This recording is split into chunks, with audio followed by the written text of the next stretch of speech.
Te visto falar, profligou as conceituações da época, convidando-os a se unirem sob a égide do Pai Amantíssimo, atestando suas palavras, com soberbos milagres e ingentes maravilhas por todos os contemplados. Mas foi perseguido, injuriado e crucificado. Não obstante, é forçoso considerar que há milênios vinha a Terra passando por um processo evolutivo, e naquela época já existiam os doutores iniciados a interpretar a ciência divina. Falar de Cristo também no livro. O estádio, que o estádio quando ele foi levado, falou que foi levado. O estádio que ele falou que parecia com um imenso chapéu chinês colocado de boca para o alto, tendo ao centro um magnífico campo de esportes. Vejam só. Isso aqui tinha a Vardal. Eu acho que já tinha. É muito curioso. Eu acho que é aqui que ele sugere o VAR, né?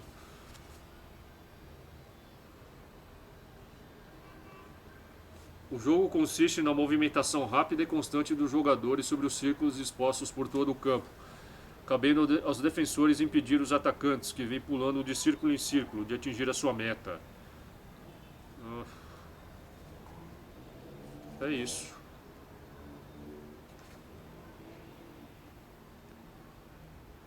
O método de constatação de faltas é perfeito. Estou falando aí que tinha VAR.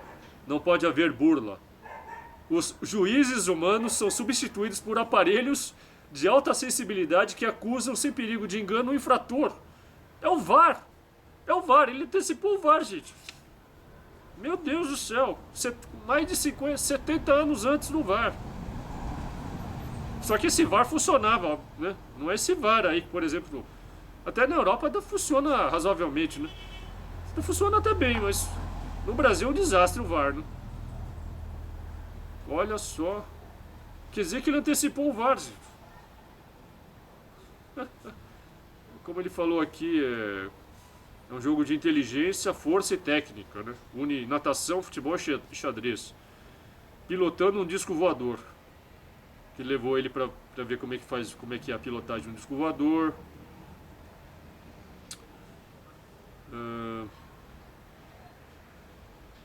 Ele até ficou com medo aqui, ó. Será que não vão me meter em alguma enrascada? Na hora que ele foi pilotar um disco voador. Acionei o botão de partida e já o monitor se alçava em grande velocidade. Você veja bem, ele fala que acionou um botão, né? Hoje seria ridículo falar isso a alguém que seja levado para um disco voador que tinha um botão desse disco voador, né? Mas na época, para vocês verem que era o zeitgeist da época, né? Era mais do que natural de que uma nave tinha que ter um botão. Caramba. Alavanca também, o disco voador tinha uma alavanca. Veja só, movia a alavanca. Nem se, olha, você falou de alavanca para alguém aí, para um jovem, ele não sabe o que é isso, né? Alavanca, pois segundo ficar estabelecido, deveria aterrissar na parte sul da cidade. O disco voador tinha até alavanca. Quer dizer, veja você. Meu Deus do céu. Totalmente. Seria arcaico, né? Coisa totalmente arcaica isso. Hoje as naves, segundo aí os que relatam hoje, as naves que as pessoas são levadas, eles falam que são naves com são telas holográficas, né? Tudo é toque, né? São mecanismos de toque, né? Simplesmente sem nem toque, né? Às vezes só aproxima a mão, né? Se ele só aproxima a mão. Então é assim, de acordo com, você vê que os relatos todos são de acordo com a cultura, o estágio tecnológico da época. Para a época, certamente falar que que o disco voador tinha um botão e uma alavanca devia ser um must, né? Mas hoje é algo totalmente ultrapassado, né? A zona agrícola, ele fala da zona agrícola que ele visitou. Interessante também, bastante prosaico, né?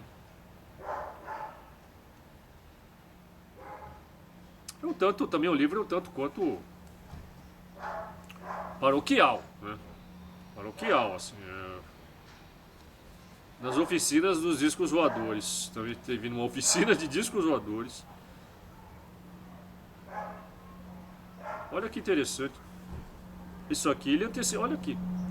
Neste orbe, a religião compreendida cinge-se ao conceito. Tudo quanto existe no universo é doado por Deus. Portanto, né?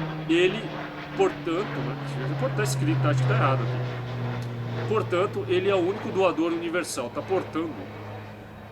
Nós, os viventes, não temos o poder de doar qualquer coisa, por insignificante que este seja. E se fazemos, realizamos o inverso. Daí não existir para nós o dei ou dou, tão comum aos terrícolas. Realmente existe o inverso, isto é, o retorno. Assim eu dou uma maçã, estou ao contrário recebendo uma e recebendo sempre, dentro da máxima que já lhe citei, a cada um segundo suas obras. Ele antecipou também que é a lei do retorno, vejam que interessante. Né? Que a lei do retorno que está já em obras muito antigas, né? Está ali no Cabalho, né? No Cabalho do Hermes Trismegisto. Fiz um vídeo aí também no meu canal, só vocês verem aí o vídeo sobre o Cabalho. Meu Deus. Um livro bastante, né, vale uma bela, né? Quem quiser fazer uma análise mais aprofundada, mais detida, eu acho que vale a pena, porque tem muita... O relato dele não deixa de ser, né? Ele errou em muito aqui, mas acertou também.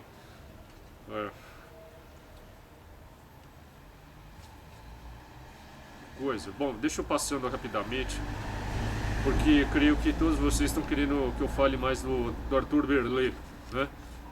Mas eu estou falando mais do Rossi porque o Rossi foi o primeiro, certo?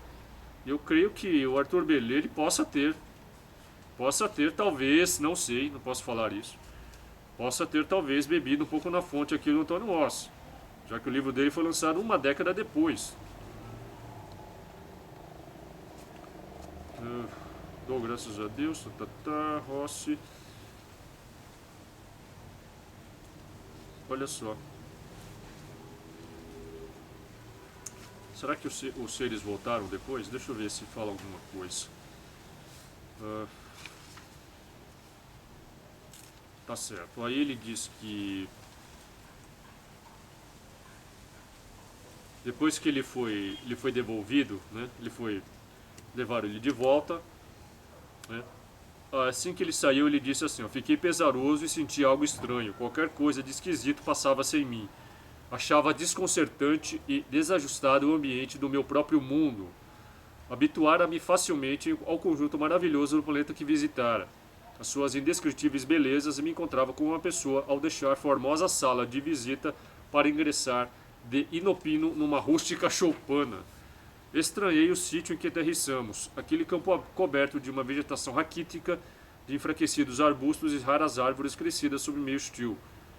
É uma sensação que realmente dá, eu já tive isso aí também, né? Dá a impressão que quando você sai de um meio que é muito, muito avançado, muito civilizado, tudo muito bonitinho e arrumado, né?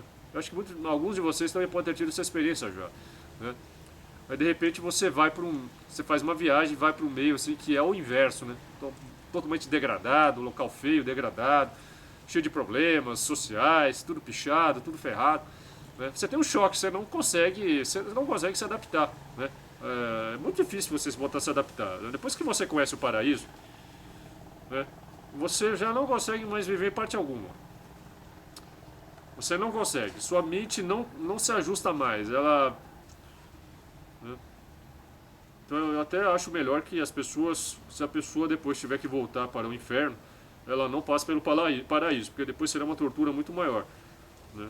Já uma pessoa que sempre viveu no inferno, para ela aquilo ali é o máximo, né? Então ela não vai estranhar, mas uma pessoa que sai de um meio onde está tudo quase perfeito, depois cai no meio, que é uma inversão total, ela não aguenta. Mas é o que o Rossi falou. Olha aqui, então ele fala aqui: desde minha partida, às 17 horas e 6 minutos de sábado, ele diz que foi levado pelo disco, era o final da tarde, né? 17 horas e 6 minutos do sábado. Aí ele chegou às 10 horas e 20 minutos da manhã de domingo. Então vocês calculam quanto tempo ele passou, né? Passou 17 horas, né? 17 horas durou a experiência toda dele. Aí ele diz assim que, de maneira geral, uns deram crédito, outros se mostraram céticos e outros descrentes. Contudo, tinha convicção do que me sucedera. Assim ele encerra o livro. Encerra não, ainda tem a conclusão, né? Dr. Janzi, os homens de boa vontade. Aí o Dr. Janzi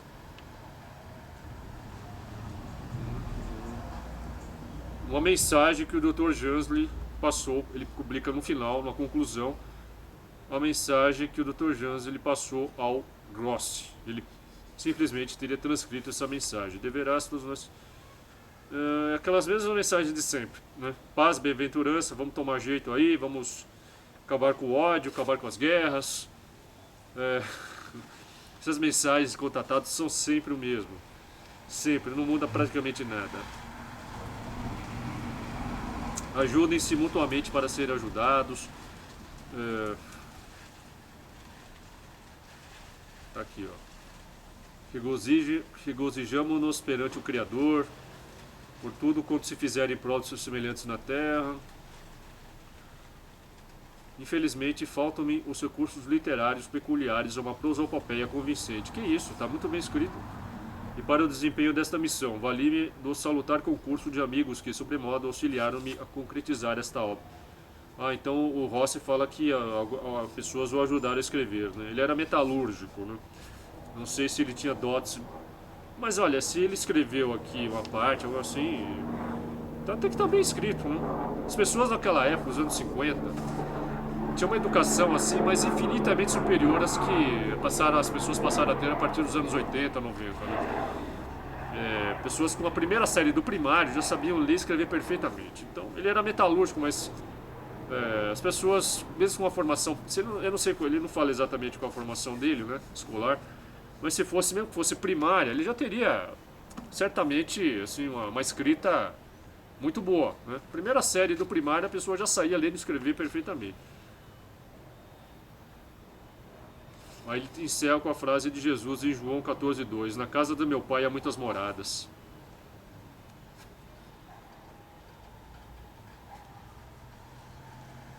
Um dos grandes males do homem terreno, olha só, o maior exemplo. Ainda tem um apêndice aqui, o livro não termina.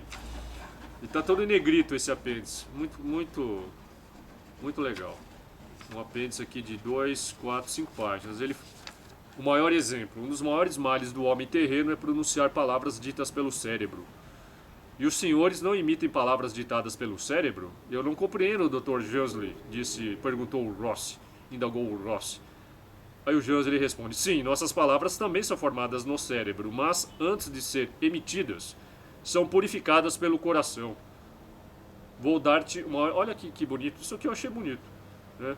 Quer dizer, essas pessoas poderiam seguir essa recomendação aqui, não? Hoje, né? As pessoas aí que vomitam aí, vociferam, pessoas que agridem tanto aí nas redes sociais, etc., deviam pensar nisso, né? Quer dizer, antes de dizer as palavras que vêm pelo cérebro, que antes passem pelo coração, né? Talvez muita gente não diria essas palavras, ou até diria pior, né? Porque o coração de muitos aí é o dark, né? Um coração dark, né? É o coração das trevas né? É o famoso coração das trevas, né? Então,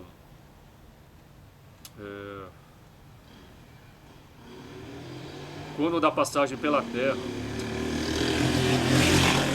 Jesus era um ser humano como o somos nós, possuía nossos sentimentos inatos, nossas necessidades, sentia nossas dores. Em sua bagagem para sua imensa missão por todo o planeta, Jesus nada trouxe mais que um pequeno estojo de um puríssimo imaculado vermelho. Esse estojo vinha transbordante de milhares de pequeninas pedras preciosas. É o coração, né? Respirando o coração de Cristo aí. Então é uma obra até que, muito diferentemente depois de muitos contatados aí que iriam ser assim mais nova era, nova teosofista, mas sentido mais teosofista. Então esse livro até que é muito cristão, não? Cita muito Jesus Cristo, ele procura seguir bastante os ditames cristãos aqui.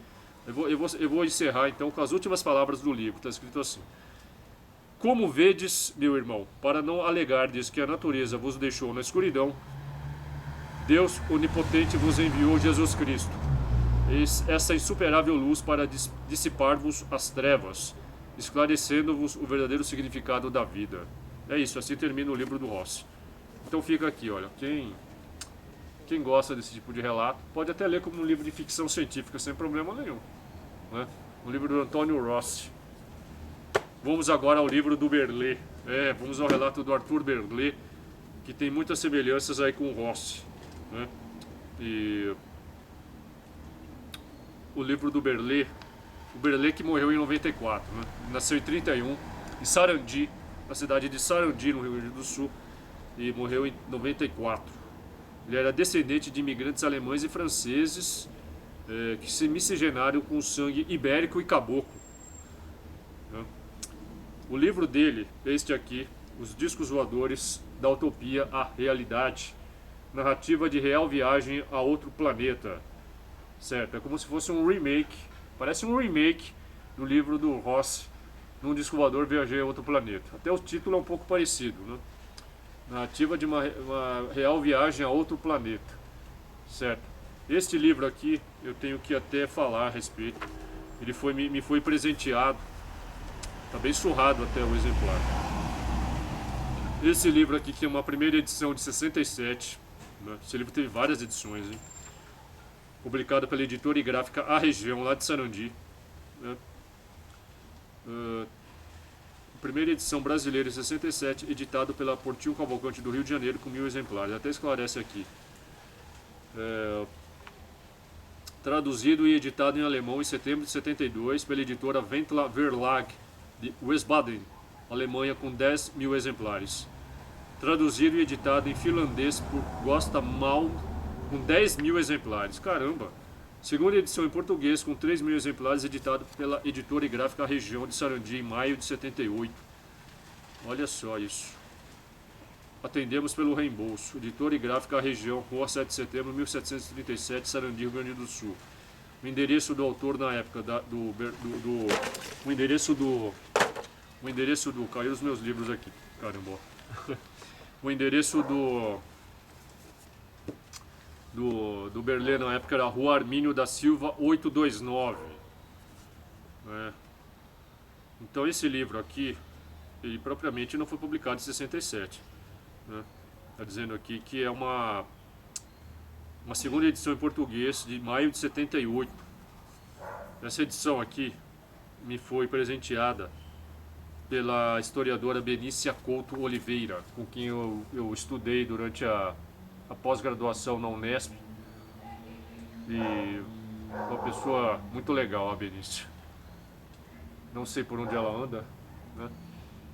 Mas ela é uma grande professora de história, uma grande historiadora, e que simpatizava muito com o meu trabalho, né?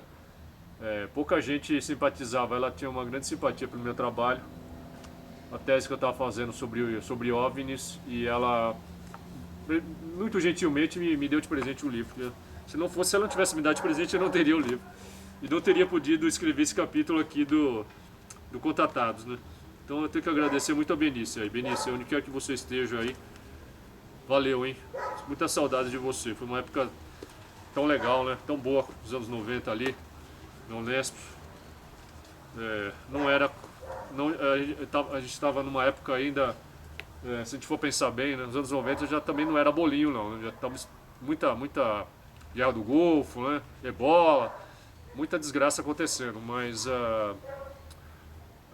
tava ainda estávamos ainda alguns anos antes das grandes desgraças, né? Queriam assolar o mundo aí, e a nova ordem ainda estava um pouco longe de ser estabelecida, né? Então era assim, parecia estava vivendo num outro mundo realmente, né? Comparando com hoje, até era um paraíso, se a gente for pensar e comparar. Mas voltando aqui ao livro, seria até interessante uma leitura total desse livro do Berlê, viu? Do Rossi, aliás, do Rossi. Dá vontade de ler o livro inteiro, mas vamos ter que falar aqui do Berlê agora. Como eu estava falando, o Berlê, primeiro eu vou fazer aqui um breve resuminho da vida dele, né? Eu acho que é necessário. O Berlê, ele foi acometido de uma terrível tragédia pessoal, que foi ele perdeu uma das pernas dele, né? Ele trabalhava na prefeitura de Sarandi, e durante uma obra ali, uma pedreira, ocorreu uma explosão, e nessa explosão ele perdeu a perna. Ele era tratorista. E também outro traço muito interessante esse, né? Quantidade de tratoristas que são contatados. Parece que os ETs adoram tratoristas. O que se passa? Vamos lembrar aqui, o Vilas Boas estava dirigindo um trator, né? Ele estava no momento exato que os seres desceram ali em 57. Olha que ano riquíssimo que é 57. É o ano também do caso Vilas Boas, né? É um ano mágico da ufologia, né? É, então o nosso amigo Vilas Boas estava com um trator no momento que ele foi abduzido, né? O outro contatado, o Toríbio Pereira, estava em Lins, né? Teve uma grande onda de OVNIs em Lins, aconteceu tantos casos lá em Lins em 68. Ele estava trabalhando de tratorista, fazendo uma obra, e naquele exato momento aparece e desce um disco voador, parecido com o Carmanguia que ele falou. Esse é um caso também que eu pretendo abordar proximamente, falar muito desse caso do Toríbio, que é muito, muito. Nossa, esse caso é um clássico dos clássicos, o caso do Toríbio Pereira. Mas eu me pergunto, por que eles gostavam, por que os ETs gostam tanto de tratorista, não? Então fica até uma sugestão aí, se você quer ser sequestrado, quer ter um contato com ETs, né? Vire tratorista ou vá no interior, pegue um trator e fique lá às 2 da manhã arando a terra. Você vai ter uma grande chance de ser abduzido, amigo. Mas então ele teve essa tragédia, né? Ele perdeu uma das pernas e teve que viver, acho que numa pensão, né? Então uma pensão, mas ele teve por competência talvez também, né? Por inteligência dele, ele disse que se deu, apesar disso, é, ele teve 2 empregos, né? Ele teve 2 empregos e saiu muito bem na vida aí, né? Não teve problema nenhum. Ele disse que criou muito bem a esposa e os 4 filhos. Ele tinha um menino e 3 meninas, né? Então ele até disse que deu graças a Deus por viver num país em que havia liberdade das pessoas poderem, apesar de certas situações, certas condições, né, a iniciativa privada era livre. Então ele faz aqui até uma apologia ao capitalismo, principalmente aquele que se praticava na época do regime militar, né? Ele faz uma demagogia, até porque quem prefaciou o livro dele foi o irmão do Ernesto Geisel, né? Então não podia ser diferente. Ele faz aí uma apologiazinha, né? E então ele diz aqui que ele se deu bem na vida, aí não teve problema nenhum, né? E dá bem, né, o Berlê, graças a Deus. E assim, eu acho que, como no livro do Rossi, o ponto aí que dá uma chancela ao livro, que nos faz pensar o motivo disso, eu vou falar agora, né, é o prefácio, né, o prefácio de um militar, certo? Aqui nesse caso aqui, o Levínio Cornélio, Levínio Cornélio é do livro do Rossi. Aqui no caso, o Jorge Ernesto Macedo Geisel, que era oficial de reserva da aeronáutica na época, irmão do general gaúcho Ernesto Geisel, o que foi o penúltimo presidente da ditadura, né? Entre 74 e 79. Sucedeu, como eu falei, ao Médici, e depois foi sucedido pelo Figueiredo, pelo João Batista Figueiredo, né? O Geisel, que foi, cá para nós aqui, um desastre, né? O governo dele foi um desastre. Depois aí do milagre econômico da época do Médici, né? No Brasil, tricampeão do mundo, e o Brasil crescendo a índices da China hoje em dia, aí, né? Índices da China, 10% ao ano, né? Pleno emprego. Depois aí vem a crise do petróleo, né? Vem uma recessão desgraçada, do qual o Brasil assim não conseguiu sair mais, né? E a época infelizmente, eu me lembro muito bem porque eu vivi a época, né, gente? Eu era criança na época do Geisel, estava começando tinha acabado de entrar fazendo prezinho, foi a época do meu prezinho, da primeira série, né? Segunda série, foi a época do Geisel. E me lembro muito bem nessa época, me lembro muito bem mesmo. O gato deu um pulo aqui, que é sensacional, viu? Nossa senhora. Mas espero que ele não pule aqui em cima da câmera. Mas essa época foi uma época. Eu me lembro muito bem que estava começando toda a crise do governo da época do regime militar, né? Os protestos, muitos protestos, começaram os protestos no ABC, né? Mesmo, o senhor Lula ali, né? O senhor Lula lá, né? Começou ali as agitações no grande ABC, movimento sindical, greves, eram muitas greves na época, né? Ainda o regime militar ainda enfrentava várias acusações de torturas, de sumir com alguns militantes. A guerrilha já havia sido praticamente debelada, mas você ainda tinha alguns pequenos focos, né? A esquerda estava muito forte também, né? Principalmente a guerra cultural granciana estava assim fortíssima. Você tinha livros esquerdistas para tudo que é lado, né? A censura já não conseguia mais censurar nada, praticamente tudo passava, né? Muita gente voltando, né?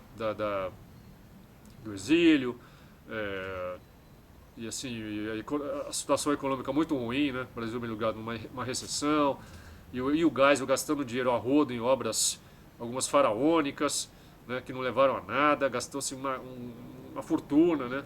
Eu acho que, se não me engano, foi a época lá da represa de Itaipu, né? Construção da represa de Itaipu.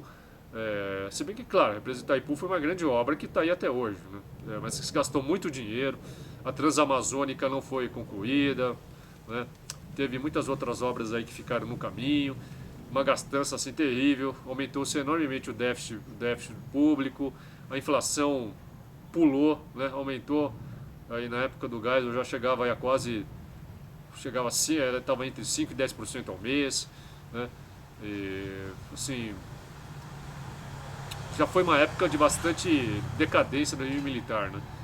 E que as esquerdas estavam deitando e rolando. Mas para voltar aqui ao livro, por que eu estava falando disso aí? Mas, caramba, mas para voltar aqui ao livro, que é o que interessa, né? Então o Geisel, ele diz assim no livro, vou ler aqui um trecho que eu selecionei, que está no meu livro Contatados. Ele diz assim: um homem perfeitamente normal goza de excepcional saúde física e nunca demonstrou qualquer sinal de debilidade mental, como foi anunciado maldosamente pela imprensa encomendada. Olha só. Homem trabalhador, simples e eficiente, é bastante conhecido da população de Sarandi. Muito parecido esse modo como ele está falando aqui, descrevendo a figura do Berlê com o que o Wirschau falou do Rossi, né? Bastante conhecido da população de Sarandi. Estimado e sempre tido como homem sério e honesto. Só possui instrução primária. Entretanto, inteligente e observador, soube assimilar com grande proveito para si e para toda a coletividade os ensinamentos profundos que sua viagem a outro planeta a bordo de um disco voador lhe trouxe. Aí eu pergunto, né, seria só coincidência que ambos os livros tenham sido prefaciados e avalizados por militares que vocês notam que deram uma credibilidade, ambos deram credibilidade aos dois aí. Provavelmente não, eu digo aqui, né? Eu dou aqui uma certa explicação aqui. Eu digo aqui que os militares, eles estavam procurando seguir a cartilha norte-americana, né? E assim, talvez assim eles avalizaram esses dois contatados, né? Não sei, eu digo isso, mas eu acho que hoje eu não escreveria isso não.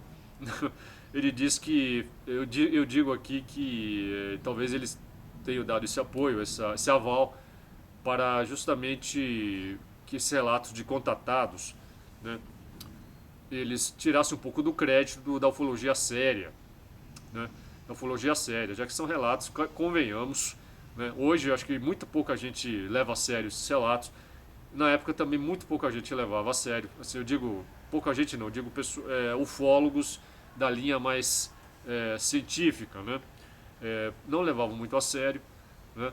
E então, se bem que, claro, o grande público adora esse tipo de relato, né, até prefere talvez esse tipo de relato, né, mas eu disse isso no meu livro. Eu não diria isso hoje, porque eu diria mais que talvez esses militares quiseram que esses livros ganhassem uma certa credibilidade, até por uma certa operação psicológica que eles estavam já pensando na época. Veja o quanto eles estavam na frente, né, à frente do tempo também, né?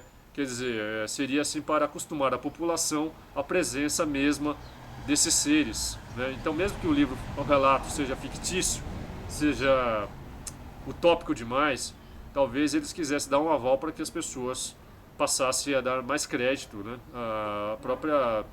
a própria noção aí de que seres extraterrestres estariam nos visitando, né? Talvez seja isso, certo? Já seria aí uma espécie de maneira de você ir preparando o público para a aceitação aí, né, largamente do fenômeno OVNI, né? Então isso também vai contra aquilo que muitos ufólogos vivem falando, que os militares quiseram desacreditar o fenômeno, não sei o que. Não é o que a gente vê na prática, né? Você vê poucas vezes os militares realmente desabonando o assunto. Geralmente eles até admitem que estão estudando o assunto, dão declarações favoráveis, né? Como esses dois aqui, o Virchow e o Geisel, avalizaram até relatos de contratados. Então não é assim que muitos ufólogos falam, não, certo? Isso aí tá estapafúrdio, isso aí que eles falam.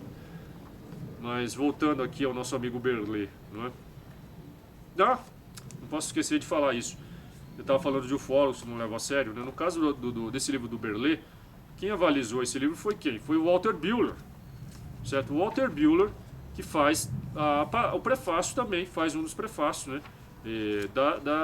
No caso da segunda edição do livro, né? O Buehler que escreve aqui, olha, é um texto bem curtinho, muito curtinho mesmo, de uma página só, meia página só, né? O que ele fala aqui, o Buehler? Fala assim: passaram-se 11 anos após a primeira edição de 1000 exemplares do livro. Quer dizer, passaram-se 11 anos, então esse livro foi publicado pela primeira vez em 56, né? 56, seria isso? Não. Não, negativo, estou falando bobagem. A primeira edição foi em 67 mesmo, já que é de 78 esse livro. Então ele está dizendo aqui: se passaram-se 11 anos após a primeira edição de 1000 exemplares do livro do Berlet, agora ele decidiu lançar uma segunda edição melhorada. Bom, verdade que a revelação repetida dos segredos ufológicos acumulados durante esse período pode abalar o crédito das elites políticas, clericais e científicas. Não seria mais salutar a renovação e substituição de elementos comprometidos da sociedade terrestre que admitiram pudessem retirar aos seus concidadãos o direito de conhecer um magno assunto sobre extraterrestres? Aqui a utilidade do livro de Berlet, que focaliza entre as múltiplas civilizações e raças existentes entre os extraterrestres, exatamente caso objetivo de contato prolongado ou amistoso com gente de morfologia análoga a nós. Então é isso que fala aqui o Buehler, não fala muito, né, do livro do Berlet, que ele dá o aval. Obviamente porque o Berlet ele é partidário dessa linha mais angelical, adanskiana da ufologia, né? Ele sempre foi, mesmo com tantos casos até hostis que ele pesquisou, demonstrando uma certa hostilidade, ou no mínimo indiferença por parte dos ETs, ele achava que os ETs, os extraterrestres, para ele eram extraterrestres, eles eram todos pacíficos e até salvadores, né? Ele acreditava nessa linha danskiana, né? Então o Buehler ele era partidário mesmo disso, né? Então ele não podia ser diferente que ele prefaciasse esse livro do Berlet, e até saiu no boletim da SBDV. Ele até publicou a respeito, ele falou do livro do Berlet, falou da experiência do Berlet, não, e acho que mais de um boletim da SBDV, né? O Berlet ele conta o seguinte, né? Resumo que eu fiz aqui no meu livro, que ele viajava pelo interior do Rio Grande do Sul, né? Rio Grande do Sul, em maio de 58, né? Arrecadando créditos de fotografias que havia tirado, pois na época atuava como fotógrafo ambulante. No dia 14 de maio de 58, tentava com tremendas dificuldades, numa verdadeira via sacra, vencer a pé, já que sua carona seguira para Passo Fundo os 18 quilômetros que o separavam de Sarandi. Nossa Senhora, estava tentando chegar a pé, 18 quilômetros. Por volta das 19 horas, passava pela fazenda de propriedade de Dionísio Peretti, situada na bifurcação chamada Natalino, quando teve a atenção despertada por uma luz que brilhava a cerca de 200 metros dali. Inicialmente pensou que fosse a Mãe do Ouro, entidade folclórica da Datá.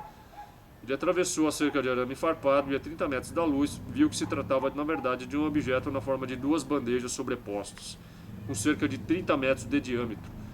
Por ser daltônico, ele era daltônico, não pôde distinguir as cores.